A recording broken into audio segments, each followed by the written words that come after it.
नमस्कार विद्यार्थी मित्रांनो, मी डॉक्टर सरोज कोकणे फ्रॉम कोल्हापूर.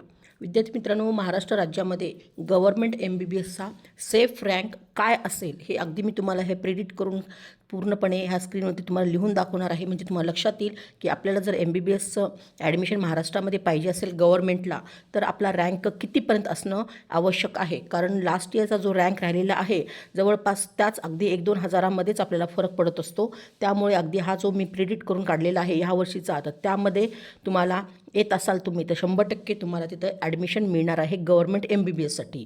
तर तुम्ही अगदी प्रत्येक विद्यार्थ्यांनी आपापल्या कॅटेगरीनुसार पहा, म्हणजे तुम्हाला लक्षात येईल. तर आपण ह्या रँकपर्यंत येत असाल मी सांगितल्याप्रमाणे, तर तुम्ही अगदी सेफ झोनमध्ये आहेत असं म्हणायला हरकत नाही. तर विद्यार्थी मित्रांनो, प्रत्येक स्टेप बाय स्टेप मी तुम्हाला स्क्रीनवरती पूर्णपणे काढून दाखवते, म्हणजे तुम्हाला लक्षात येईल. तर गव्हर्मेंटसाठी आपल्याला ॲडमिशन MBBSला पाहिजे असेल तर आपण किती रँकपर्यंत असलं पाहिजे, म्हणजे आपल्याला 100% तिथं ॲडमिशन्स होणार आहे. ह्या गोष्टी लक्षात घ्या. कारण जो आपल्या ऑल इंडिया रँक आलेला आहे तर त्यावरती आपल्याला ॲडमिशन नसतात. पण तुम्हाला एक एकंदरीत माहिती पाहिजे की आपल्याला किती रँक आपला आला पाहिजे म्हणजे आपण सेफ आहेत.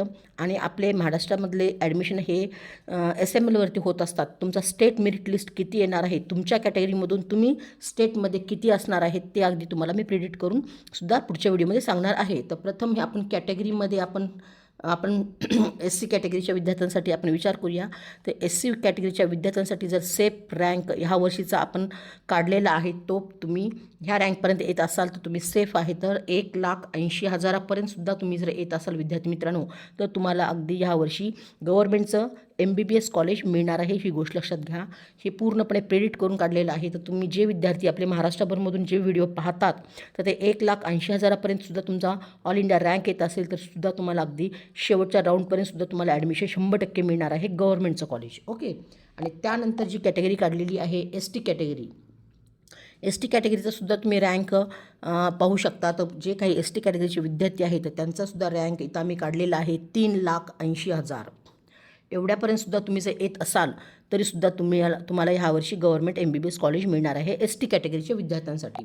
आणि त्यानंतर जी कॅटेगरी काढलेली आहे VJ कॅटेगरी, VJ कॅटेगरीच्या विद्यार्थ्यांसाठी सुद्धा इथं हा मी काढलेला आहे. जे विद्यार्थी ह्या रँकमध्ये येत असतील 90,500 एवढेपर्यंत येत असतील किंवा 90,600पर्यंत सुद्धा येत असेल तरीसुद्धा त्या विद्यार्थ्यांना ह्या वर्षी गव्हर्मेंट MBBS कॉलेज मिळणार आहे. कारण ही सांगत आहे, कारण ह्या वर्षी कॉलेजेस वाढलेले आहेत, त्यामुळे आपल्याला सीटची संख्यासुद्धा वाढलेली पाहायला मिळत आहे. आणि त्यानंतर NT1च्या सुद्धा विद्यार्थ्यांसाठी सेफ रँक काय असणार आहे तर इथे मी काढलेलं आहे 1,30,000.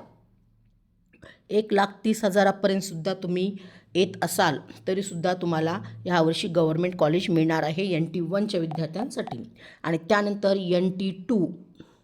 NT2च्या विद्यार्थ्यांसाठी सुद्धा इथं मी काढलेला आहे 60,000. तुम्ही जर 60,000पर्यंत सुद्धा तुमचा जर रँक येत असेल NT2च्या विद्यार्थ्यांसाठी तरीसुद्धा तुम्हाला अगदी गव्हर्मेंट MBBS कॉलेज मिळणार आहे NT2ला. आणि त्यानंतर जी कॅटेगरी काढलेली आहे NT3चे विद्यार्थीसुद्धा तुम्हाला 50,800 एवढंसुद्धा तुमचा जर रँक येत असेल NT3च्या विद्यार्थ्यांसाठी तर ते सुद्धा विद्यार्थी सेफ झोनमध्ये आहेत. आणि त्यानंतर जी कॅटेगरी मी तर काढलेली आहे तुम्ही ते पाहू शकता, OBC कॅटेगरी.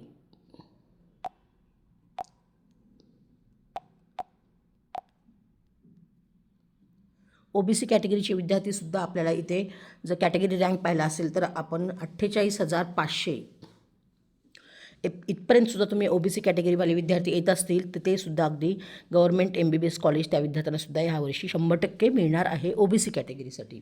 आणि त्यानंतर जी कॅटेगरी काढलेली आहे ACBC विद्यार्थ्यांसाठी सुद्धा हा ऑल इंडिया रँक मी काढलेला आहे 68,000.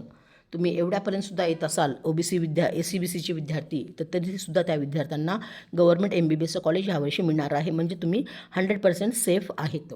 आणि त्यानंतर जी कॅटेगरी काढलेली आहे EWSचे विद्यार्थी आहेत तर त्या विद्यार्थ्यांसाठी सुद्धा 72,000 एवढा मी ऑल इंडिया रँक काढलेला आहे. तर तुम्ही EWSवाले विद्यार्थीसुद्धा 72,000पर्यंत येत असाल तरीसुद्धा तुम्हाला यावर्षी 100% गव्हर्मेंट MBBS कॉलेज मिळणार आहे. आणि त्यानंतर जी लास्ट कॅटेगरी काढलेली आहे मी ओपन कॅटेगरीचे विद्यार्थीसुद्धा 48,000 48,000पर्यंत सुद्धा येत असतील तरीसुद्धा तुम्हाला OBC कॅटेगरीच्या विद्यार्थ्यांसाठी सुद्धा गव्हर्मेंट MBBS कॉलेज मिळणार आहे. तर विद्यार्थी मित्रांनो, हे पूर्णपणे गव्हर्मेंट MBBS कॉलेजेसचं मी अगदी पूर्णपणे तुम्हाला कट ऑफ सांगितलेलं आहे. म्हणजेच आपल्याला महाराष्ट्र राज्यामध्ये MBBS करण्यासाठी आपला सेफ रँक काय असेल ह्याच्याविषयी अगदी डिटेल्स सांगितलेलं आहे. प्रत्येक कॅटेगरीनुसार सांगितलेलं आहे. तर जे काही पॅरेंट्स किंवा विद्यार्थी हा व्हिडिओ पाहत आहेत, तर तुम्ही ह्या रेंजमध्ये येत असाल तर तुम्हाला 100% ह्यावर्षी MBBSला ॲडमिशन मिळणार आहे. ही गोष्ट लक्षात घ्या, कारण नवीन कॉलेजेस आणखीन येणार आहेत. तर त्यामुळे आपल्या कॉलेजमध्ये प्रत्येक ठिकाणी 100 ते 150चा इंटेक असणार आहे. तर असेच हे यूजफुल आणि व्हिडिओ पाहण्यासाठी तुम्ही ह्या चॅनलशी नक्की कनेक्ट राहा. म्हणजे तुम्ही स्क्रीनवर दिलेल्या नंबरवरती एनी टाईम कॉल मेसेज करून अधिक माहिती विचारू शकता आणि तुमचं भविष्यामध्ये डॉक्टर होण्याचं स्वप्न पूर्ण करू शकता. तर येणाऱ्या काळामध्ये मी पुढचा व्हिडिओ माझा सेमी गव्हर्नमेंटसाठी सुद्धा घेऊन येणार आहे. म्हणजे तुम्ही सेफ झोनमध्ये किती आहेत आपापल्या कॅटेगरीनुसार हे तुम्हाला पूर्णपणे लक्षात येईल. तर व्हिडिओ आवडल्यास नक्की लाईक करा, इतरांना पण हा व्हिडिओ सेंड करा की त्यांना ह्याची पूर्णपणे कल्पना येईल. ओके फ्युचर डॉक्टर्स, जय हिंद, जय महाराष्ट्र. थँक्यू.